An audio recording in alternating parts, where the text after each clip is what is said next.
সুপ্রিয় শিক্ষার্থীবৃন্দ, আসসালামু আলাইকুম। আজ আমরা একটি সেন্টেন্সে নাউন, অ্যাডজেক্টিভ, অ্যাডভার্ব কিভাবে আইডেন্টিফাই করব সেটা কিছু উপায় আলোচনা করব। একটি সেন্টেন্সে নাউন, অ্যাডজেক্টিভ, অ্যাডভার্ব চেনার জন্য কিছু কৌশল হচ্ছে যে preposition, possessive, article, adjective, determiner এই শব্দগুলোকে জানা। প্রিপজিশন হচ্ছে in, of, by, up, etcetera. Possessive হচ্ছে my, yours, ours, their, it, etcetera. Article হচ্ছে এ অ্যান্ড দি, এটা আমরা সবাই জানি। অ্যাডজেক্টিভ হচ্ছে এ অ্যান্ড দি। ডিটারমিনার হচ্ছে a and the, any, many, much, few, fewer, little, less, আর অনেকগুলো ডিটারমিনার আছে। Preposition, possessive, article, adjective, determiner এই শব্দগুলোর পরে যদি একটি শব্দ আমরা পাই সেটাকে আমরা নাউন হিসাবে আইডেন্টিফাই করতে পারবো। যদি দুইটি শব্দ থাকে তাহলে শেষেরটি হবে নাউন, তার পূর্বেরটি হবে অ্যাডজেক্টিভ। যদি প্রিপজিশন, পসেসিভ, আর্টিকেল, অ্যাডজেক্টিভ, ডিটারমিনারের পরে তিনটি শব্দ থাকে সেক্ষেত্রে শেষেরটি হবে নাউন, তার পূর্বেরটি হবে অ্যাডজেক্টিভ, তার পূর্বেরটি হবে অ্যাডভার্ব। তাহলে আমরা কিছু বাক্যের মাধ্যমে সেগুলোকে আমরা জাস্টিফাই করি। উদাহরণস্বরূপ প্রথমে যে বাক্যটি আমরা লিখেছি, বাট মি নো বার্ডস। এখানে নো হচ্ছে ডিটারমিনার, তো ডিটারমিনারের পরে বার্ড একটি শব্দ, সেই হিসেবে আমরা এটাকে নাউন হিসেবে আইডেন্টিফাই করতে পারবো। এর পরে শব্দটি যেটা আছে,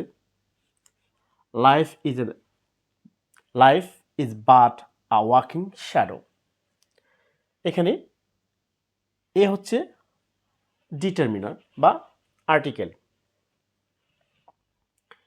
তো এরপরে দুইটি শব্দ আছে, শ্যাডো এবং ওয়াকিং।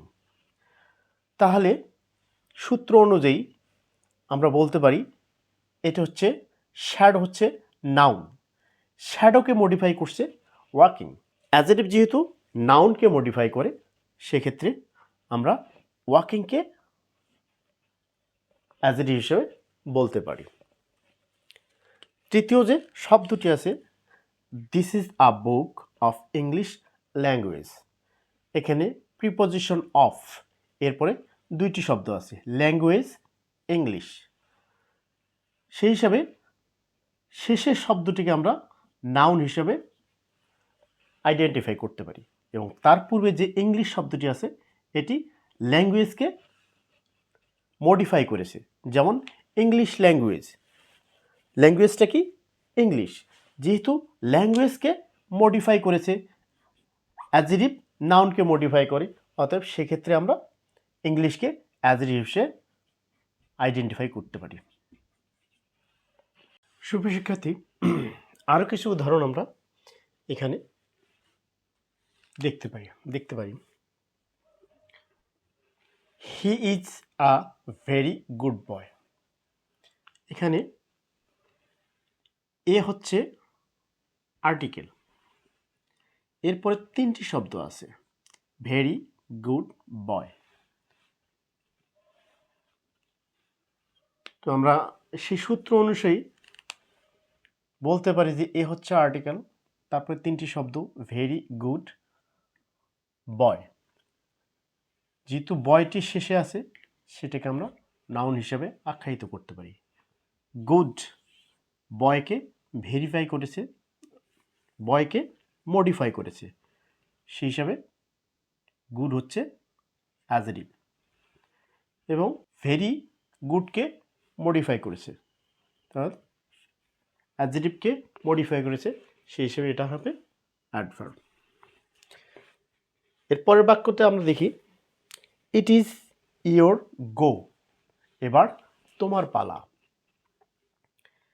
এখানে ইয়োর হচ্ছে পসেসিভ, সূত্র অনুযায়ী পসেসিভের পরে যদি একটা শব্দ থাকে সেটা হবে নাউন।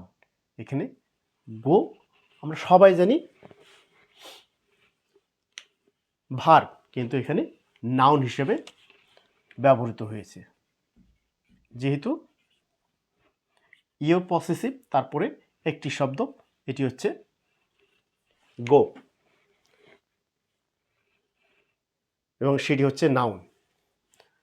এর বাক্যটার অর্থ হচ্ছে যে এবার তোমার পালা।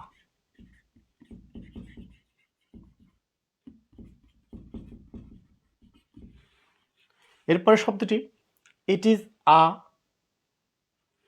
Is it a he or a she. এখানে স্বভাবত আমরা জানি শি এবং হি প্রোনাউন, কিন্তু এখানে প্রোনাউন হিসেবে ব্যবহৃত হয়নি, এখানে নাউন হিসেবে ব্যবহৃত হয়েছে। যেহেতু আর্টিকেলের পরে একটি শব্দ, সেহেতু এটি হচ্ছে নাউন। এখানে আর্টিকেলের পরে একটি শব্দ শি, অতএব সে হচ্ছে হি এবং সে হচ্ছে নাউন। এর পরের শব্দটি, পরের বাক্যটিতে দেখি হি worked for a while. For a while, তো হোয়াইল, যেহেতু এখানে হোয়াইলের পূর্বে শুধু আর্টিকেল বসেছে এবং তার আর্টিকেলের পরে একটি শব্দ, অতএব হোয়াইল হচ্ছে নাউন। পরের শব্দটি দেখি this is the go of the world. এখানে গো শব্দটি নাউন হিসেবে ব্যবহৃত হয়েছে, যেহেতু আর্টিকেলের পরে একটি শব্দ ইজ দ্য গো, গো এখানে নাউন হিসেবে ব্যবহৃত হয়েছে, যেহেতু আর্টিকেলের পরে একটি শব্দ, অতএব গো হচ্ছে নাউন।